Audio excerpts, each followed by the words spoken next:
자, 보건의학 관계법규 문제 풀어보도록 하겠습니다. 첫 번째 문제는 자, 의료법상 의료인이 될 수 있는 사람이에요. 자, 이 문제는 의료인의 결격 사유를 아느냐, 요걸 물어보는 거죠. 자, 의료인 결격 사유 첫 번째, 정신질환자는 안 됩니다. 길게 설명을 했는데 하나만 기억하시면 돼요. 정신질환자. 자, 정신질환자로 판명을 받는다 하더라도 전문의가 뭐 의료인으로서 적합하다고 인정될 때는 결격 사유에 해당하지 않습니다. 예외 조항이 있다는 거 알아두시고요. 그 다음에 두 번째는 중독자예요. 우리가 일반적으로 얘기하는 마약 중독자를 얘기를 하는데요. 법적으로는 세 가지로 분류가 되어져 있습니다. 마약하고 대마도 우리나라에는 금지되어 있죠. 그 다음에 향정신성 의약품, 그냥 간단하게 마약 중독자다 이렇게 좀 알고 계시면 되고요. 자, 세 번째는 피성년 후견인, 피한정 후견인이에요. 저 말이 어렵긴 한데 간단하게 치매에 걸린 사람이라고 생각하시면 돼요. 이게 나이가 들어서 노화로 오는 치매이던 뭐 사고나 질병에 의해서 뇌 질환이 생겨서 치매 증상이 생기면 정상적인 사회 활동을 하기 어렵잖아요. 그래서 이런 사람들을 보호해줄 목적으로 후견인 제도를 만드는데요. 완전히 아무것도 스스로 판단하기 어렵다라고 생각되는 사람들은 재산상의 어떤 뭐 결정을 한다든지 그다음에 병원에서 수술, 뭐 치료, 뭐 이런 걸 선택할 수 있는 결정이 주어지잖아요. 근데 이걸 할 수 없다라고 하기 때문에 법적인 후견인을 지정을 해서 이 사람이 대신 의사 결정을 도와줄 수 있도록 하는 게 피성년 후견인, 피한정 후견인이에요. 아무것도 못하면 피성년 후견인이고요. 한정 후견이다라고 하는 거는 어떤 한 부분만, 뭐 예를 들어서 경제적인 결정 부분만 또는 뭐 건강상의 치료나 수술 동의하는 뭐 이런 거를 후견인이 결정하게끔 하는 뭐 이런 제도다라고 보시면 돼요. 자, 그다음 마지막이 자, 의료인이 의료 관련한 법령을 위반해가지고 금고 이상의 형을 선고받은 사람. 금고부터는 교도소에 들어가서 사는 걸 얘기하는 거예요. 그러니까 신체적인 자유를 박탈당하는 형벌이거든요. 그러니까 금고, 징역, 뭐 사형, 뭐 이렇게 되는 거죠. 자, 선고를 받으면 무조건 다 안 되는 건 아니고요. 선고를 받고 집행이 안 끝난 사람, 교도소에 들어갔는데 수감 일자가 다 지나지 않은 사람이죠. 자, 혹은 그 재판을 해가지고 잘못은 있는데 교도소에는 안 가도 된다 이렇게 결론이 날 수도 있거든요. 그래서 수감 생활을 하지 않아도 된다라고 판결을 받지 않으면 결격 사유가 되는 거죠. 그러면요, 재판 받아서 집행 선고를 받고 형을 다 살았어. 그러면 결격 사유가 사라지는 겁니다. 자, 의료 관련 법령을 어겨야 되거든요. 지금 아직 법이 바뀌진 않았는데 다른 법률 사항의 문제로 금고 이상의 받은 경우에는 의료인 결격 사유는 아니에요.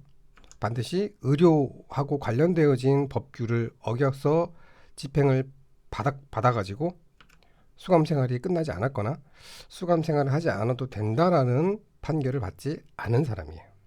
그러니까 교도소에 갇혀 있는 동안에는 결격 사유에 해당된다 이렇게 알고 계시면 되고요. 수감 생활이 끝나면 결격 사유의 이유가 없어지기 때문에 다시 의료인으로 복귀할 수 있다 이렇게 해석하셔야 돼요. 자, 마약 중독자 결격 사유에 해당되죠. 피성년 후견인 해당되고요. 피한정 후견인 해당됩니다. 향정신의약품 중독자 마찬가지로 해당되죠. 자, 하반신이 마비된 지체기능 장애자. 자, 이거 뇌에 문제가 아니죠. 팔다리에 문제가 있다고 의료인의 결격 사유가 될 수는 없습니다. 그래서 의료인이 될 수 있는 사람은 신체적인 장애자만 되는 거죠. 그러니까 똑같잖아요. 1번, 2번, 3번이 다 정신기능의 장애자이고요. 하나는 또 범죄를 저질렀을 때. 의료인 결격 사유는 이렇게 정리를 해두시면 되겠습니다. 자, 의료법상 의료인의 보수 교육을 실시할 수 있는 기관. 자, 보수 교육에 대한 내용은요. 의료법 제20조에 나와 있고요. 자, 우리가 보통 중앙회라고 하는 게 법적으로 만들게 되어져 있거든요. 의무적으로. 뭐 의사회, 간호사회, 뭐 조산사회, 치과의사회, 한의사회, 이게 전부 다 중앙회를 뜻하는 거거든요. 이 중앙회에는 정관을 정해놓고 업무를 하도록 되어져 있는데요. 그 의료단체 중앙회의 정관에 나와 있는 거에 따라서 의학, 치의학, 한의학, 간호학 뭐 이런 분야별 전문 학회 또는 전문 단체가 있어요.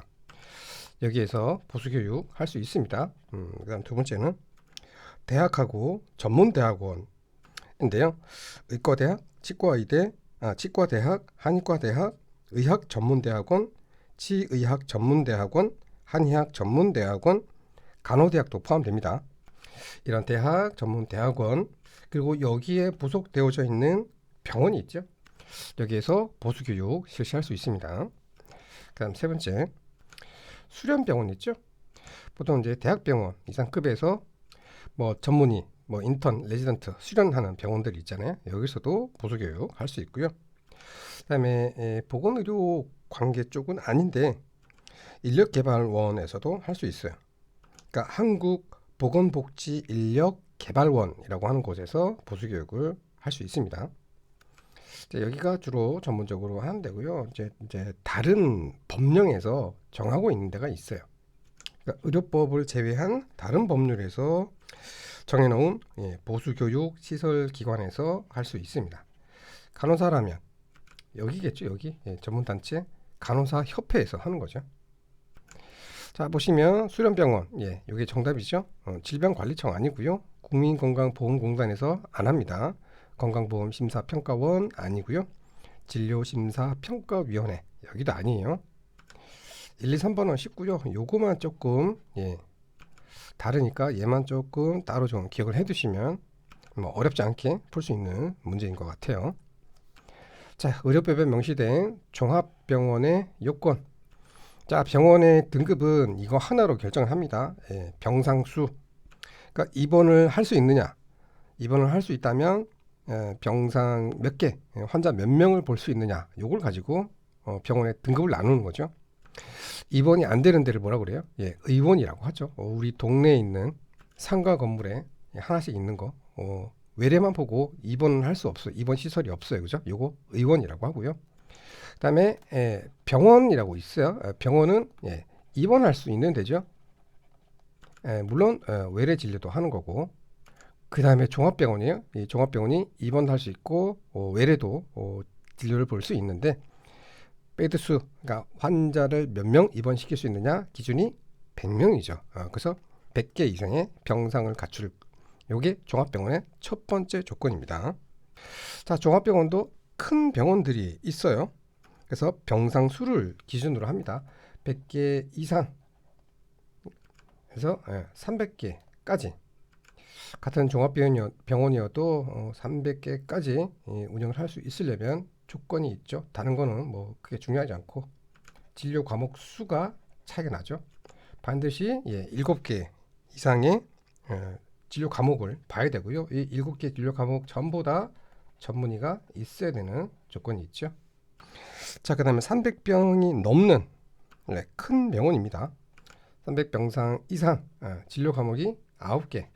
이 9개 진료 과목에 전문의가 다 있어야 되는 요 조건이 있어야 돼요. 자, 이 종합병원 위에 또 있어요. 상급 종합병원. 상급 종합병원은 여러분들이 제일 잘 알고 있는 대한민국에서 제일 큰 병원, 뭐 빅5, 뭐 요걸 이제 상급 종합병원이라고 생각하시면 되죠. 자, 상급 종합병원 특징 진료 과목이 20개 이상이고요. 자, 당연히 각 과목마다 전문의가 있어야 되고, 자, 여기는 전문의를 수련할 수 있는 곳이어야 되죠. 이 병원을 구별하는 거, 뭐 얘는 뭐 거의 뭐 무조건 나온다고 봐야 되기 때문에 요거는 최소한 기본적으로 알고 계셔야 되는 겁니다. 자, 4번 질문 한번 볼까요? 특정 질환에 대해서 난이도가 높은 의료 행위를 수행할 것. 자, 이렇게 진료 과목도 많고 전문의도 많고 이거를 다 구비하기에는 너무너무 돈도 많이 들고 어려워요. 근데 어떤 특정 한 질환, 뭐 수술을 특별히 잘한다든지 뭐 이런 병원이 뭐 이런 병원을 나누는 등급으로 기준을 맞춰놓고 이제 의료 행위하기는 현실적으로 쉽지 않기 때문에 하나만 잘하는 병원이 있어요. 그 뭐라고요? 예, 전문 병원이라고 하죠. 예, 그래서 병원의 등급을 나누는 거는 이 정도가 제일 기본적인 내용입니다. 자, 의료법상 의료인의 권리와 의무에 관한 설명으로 옳은 것. 자, 의료기관 종사자는 10년간 간호기록부를 보존해야 한다. 자, 간호기록부 10년 아니고 5년이죠. 자, 서류 보존하는 문제는 세 종류가 제일 중요하거든요. 10년짜리가 있고 5년짜리가 있고 3년짜리가 있어요. 5년짜리가 제일 많습니다. 그래서 10년짜리하고 3년짜리 두 개만 기억을 하시고 나머지는 5년이라고 생각하시면 조금 기억하기가 편하세요. 오래 보관해야 되는 거 제일 중요한 서류가 뭐겠어요? 네, 의사가 하는 거겠죠. 진료기록부예요. 이건 뭐예요? 환자가 제일 처음 와서 진찰 받고 병명 진단 받고 어떻게 치료했고 결과가 어떻게 됐다. 스토리가 다 있는 거잖아요. 진료기록부가 제일 중요하고요. 치료하는 과정에서 제일 중요한 게 뭐겠어요? 수술이에요. 예. 수술에 대한 수술 기록부는 10년. 10년짜리는 요거 두 개밖에 없으니까 기억하시기가 쉽겠죠? 그 다음에 제일 짧은 게 3년짜리거든요. 3년짜리 진단서입니다. 진단서. 진단서는 뭐 질병을 진단하는 내용도 있지만 사망 진단서, 돌아가시고 난 다음에 시체 검안서. 그래서 요거 세 개만 기억을 하시면 되고요. 나머지는 다 5년입니다. 환자나 간호사가 하는 것들은 거의 대부분 5년이다. 이렇게 보시면 됩니다. 환자의 명부, 그 다음에 검사에 관계되는 거예요. 검사 내용 및 검사 소견 기록. 그 다음에 이 소견서 중에 하나가 이것도 뭐 검사의 한 방법이긴 한데요. 방사선 사진 있죠. 뭐 CT, MRI, 엑스레이 뭐 이런 것들 사진을 찍고 나면 반드시 소견서를 같이 쓰도록 되어 있거든요. 그 다음에 간호기록부, 그 다음에 조산기록부죠. 그 다음에 마지막으로 2년짜리가 하나 있거든요. 요거 처방전입니다. 처방전. 그래서 최소한 10년짜리, 3년짜리 요거 두 개, 그러니까 세 가지는 기억을 하셔야지 문제 풀 수 있습니다. 다른 질문 한번 볼까요? 의료인의 실태와 취업 등에 관한 사항은 매년 신고 안 합니다. 3년마다 한번 신고해요. 자, 응급 환자에게도 예외 없이 수술 등에 관해 설명하고 서면으로 동의를 받아야 한다. 응급 환자라 그러면 이 수술에 대해서 이야기를 듣고 판단하고 사인을 할 만큼 정신이 없는 경우도 있어요. 서면 동의를 받지 않아도 지금 당장 응급 처치를 하지 않으면 생명의 위험이 있다라고 판단이 될 때는 예외 상황이에요. 그래서 예외 없이 동의를 받아야 한다. 이게 틀렸어요. 예외 사항도 있다는 거 알아두셔야 되고요. 자, 의료인은 업무를 하면서 알게 된 다른 사람의 정보를 누설하거나 발표하지 못한다. 이거 정보 누설 금지죠. 개인정보 누설 금지를 얘기하는 거고요. 얘도 예외가 있긴 한데 법원에서 재판 과정에서 개인의 건강 상태가 판결하는데 굉장히 중요한 자료다라고 해서 법원에서 요청을 할 때는 그때는 알려줄 수 있습니다. 자, 최종 진료를 받고 50시간이 지나 환자가 사망한 경우에 재진료 없이 진단서를 교부할 수 있다. 시간을 좀 애매하게 썼네요. 50시간이라는 건 잘 안 나와요. 48시간입니다. 마지막 진료를 받고 이틀이 지난 다음에 사망했을 때는 다시 진료하지 않아도 이틀 전에 받았던 요 최종 진료 요걸 가지고 진단서를 교부할 수 있습니다. 이런 짜투리 지식 같은 것도 문제 나올 때마다 계속 반복해서 보셔야지 이 법규 거의 뭐 100% 암기 과목이잖아요. 어쩔 수 없어요. 이거 계속 반복해서 보는 수밖에 없습니다. 자, 의료법상 연 평균 1일 입원 환자가 2,300명이고 외래 환자가 3,000명인 종합병원의 간호사 정원. 간호사 정원 뭐예요? 입원 환자 수를 나누기 2.5로 해주는 거거든요. 자, 이거는 간호사 한 명이 환자 2.5명을 본다. 이렇게 해석하시면 됩니다. 와, 실제로는 굉장히 환자 많이 보던데요. 24시간 보려면 간호사가 3명이 있어야 되잖아요. 8시간씩 교대 근무를 하니까. 그럼 실제로 임상에서 간호사 한 명이 7.5명을 보는 게 맞는 거예요. 그러니까 8시간 동안 7.5명을 봐야지 3교대를 했을 때 2.5명이 된다, 이런 뜻입니다. 근데 실제로 10명 넘는 병동도 있을걸요. 자, 입원 환자 계산하는 방법. 외래 환자는 입원 환자로 계산을 바꿔줘야 돼요. 자, 외래 환자 12명을 입원 환자 1명으로 계산하거든요. 그래서 이 3,000명을 12로 나누면 이게 250명이 되는 거예요. 그러니까 외래 환자 3,000명은 입원 환자 250명하고 같다, 이렇게 보시면 돼요. 입원 환자가 2,300명이었으니까 여기다가 250명을 더해주면 자, 2,550명이 되는 거죠. 그래서 이 2,550명을 나누기 2.5를 해주게 되면 필요한 간호사 숫자가 나오게 됩니다. 1,020명이죠. 그래서 정답은 3번이 되는 겁니다. 자, 의료법상 의료인의 면허를 반드시 취소해야 하는 경우, 반드시 취소. 우리 법령에 보면요, 취소할 수 있다, 취소해야만 한다, 할 수 있다, 해야만 한다, 이렇게 표현되어 있는데 이거 굉장히 무서운 거거든요. 해야만 한다면 여기에 해당된다 그러면 무조건 취소를 해야 하는 거예요. 취소를 안 하면 직무유기가 되는 겁니다. 할 수 있다라고 되어 있잖아요. 요거는 재량권을 가진 사람이 취소를 할 수도 있고 봐줄 수도 있다는 뜻이에요. 그러니까 무조건 해야 한다, 반드시 취소해야 한다라고 하면 죄질이 나쁜 거죠. 그래서 의료법상 면허를 반드시 취소해야 하는 경우에는 우리 앞에서 봤었던 의료인 결격 사유에 해당하면 면허를 취소해야 하는 겁니다. 면허 발급을 누가 하죠? 보건복지부 장관이죠. 취소는 누가 하겠어요? 보건복지부 장관이 하는 거예요. 의료인 결격 사유에 해당하는데 취소를 하지 않았다, 보건복지부 장관이 직무유기한 거예요. 그래서 문제를 이렇게 물어봤지만 실제로는 의료인 결격 사유를 물어보는 문제입니다. 결격 사유가 뭐였었죠? 제일 처음에 정신질환자, 자, 그 다음에 마약 중독자였었죠. 다음 세 번째가 대표적으로 치매였잖아요. 피성년 후견인, 피한정 후견인. 그 다음 네 번째는 금고 이상의 형을 받고 집행이 끝나지 않은 사람, 그러니까 교도소에 수감 중인 사람. 자, 금고라는 형을 받았지만 집행하지 않는다라고 판결을 받지 않은 사람. 죄는 있지만 수감 생활을 하지 않아도 된다, 이렇게 봐주는 게 아닌 경우. 그러니까 이 4번의 결론은 뭐예요? 들어가서 살아야 되는 사람이죠.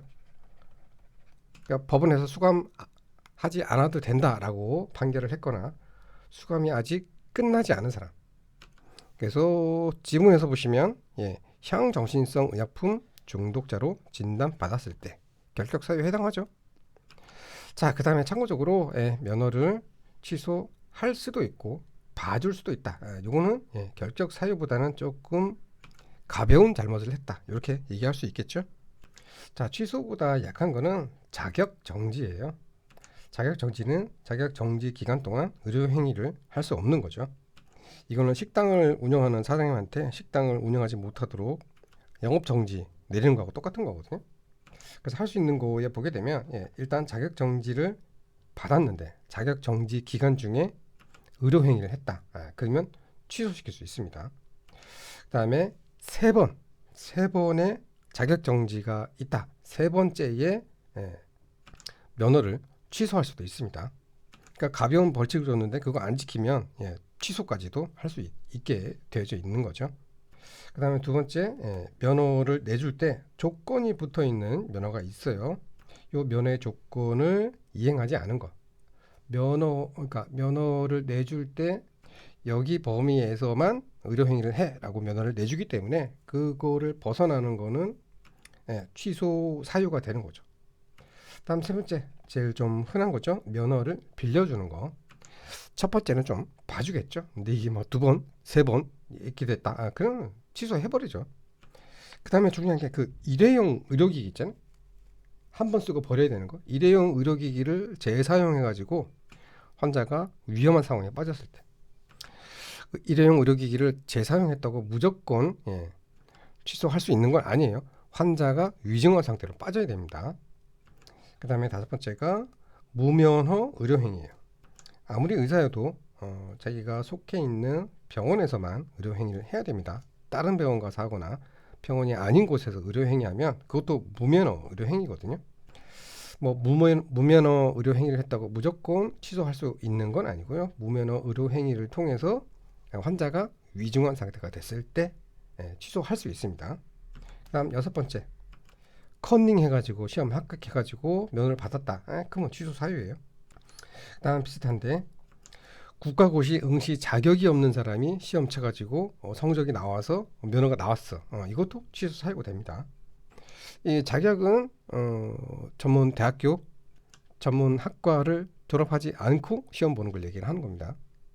자, 요 내용은 굳이 외우지 않아도 보시면 의료인 결격 사유보다는 조금 가벼운 잘못한 일이다 느낌으로 좀 오시죠. 그래서 얘네는 면허를 취소당할 수도 있고 받을 수도 있다. 의료인 결격 사유는 무조건 취소해야 되는 겁니다. 자, 감염병의 예방 및 관리에 관한 법률상 진료하던 15세 환자가 메르스에 감염된 것으로 확인되었다. 이게 옛날 시험 문제라서 메르스라고 되어 있는데 지금은 뭐 코로나로 나오겠죠. 자, 담당 의사가 취해야 할 행동. 자, 이렇게 급성 감염병이 생겼다. 의사가 뭘 해야 될 것 같아요? 보건소에 신고해야 돼요. 감염병 환자가 생겼다고. 그래야 대책을 세우죠. 너무 당연한 것 같죠? 자, 월급을 받는 의사가 있다면 그 병원의 의료기관의 장, 그러니까 병원장이 되겠죠. 병원장한테 보고를 해야 되고요. 병원장은 보건소장한테 보고를 해야 됩니다. 요거는 이제 보고 체계를 설명한 건데요. 어쨌든 보건소에 알려서 보건복지부까지 보고가 돼서 이게 이 동네에만 방역 체계를 할 건지 전 국가적인 방역 체계를 준비할 건지 판단을 해야 되기 때문에 보고하는 게 제일 중요합니다. 자, 이렇게 월급쟁이 의사는 병원장한테 보고를 하는 거고요. 당연히 보건장은 보건소장한테 보고를 해야 되고요. 그럼 의원급은 어떻게 돼요? 의원급은 그 의사가 병원장이잖아요. 의원장이라고 해야 되나? 어쨌든 자기가 제일 대장이니까 그러니까 의원급에서는 의사가 바로 보건소에 감염병 환자가 발생했다고 보고를 해야 됩니다. 이게 제일 중요한 거예요. 비슷한 문제 볼까요? 자, 감염병의 예방 및 관리에 관한 법률상 식품접객법. 자, 얘는 식당, 그 다음에 카페 같은데 음식을 파는 곳이라고 생각하시면 되고요. 편의점은 아닙니다. 종업원이 음식을 직접 가져다 주는 게 아니고 포장되어 있는 음식을 손님이 가져가서 먹는 거기 때문에 해당 사항이 없고요. 그러니까 식당에 근무하는 종사자가 감염병이 생겼다. 그러면 일을 하지 못합니다. 손님한테 전염시킬 수 있기 때문에.